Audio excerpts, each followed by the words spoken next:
I want to do things that are exciting, evolving, like automotives, because mobility is changing fast, whether it's electric, hydrogen, or autonomous. I want to power the journey ahead and build what's next. And I'm doing just that at NAMTECH's Automotive Center of Excellence. Here, I'm not just studying cars, I'm building the future of how the world moves. India produces 25 million vehicles a year.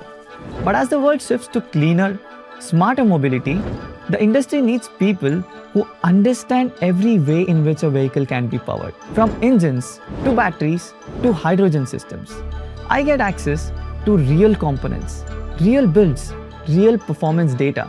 I work with the industry, including partners like CAAR.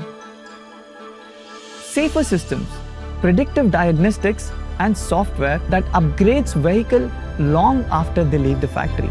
I'm learning the tech that's taking over the driver's seat. Every assignment that I work on, from battery modules to emission control prototypes to smart mobility demos, is built for the real world, not just labs. And if that wasn't enough, I have an exploded Mini Cooper on campus where I can walk inside the vehicle, trace every subsystem, and understand the mobility from the inside out. The world isn't waiting for anyone to catch up, and I won't be someone the future overtakes. I will be amongst those who lead it. If you want to be a part of the team, scan the QR and join the next generation of techno-managers ready to move the world.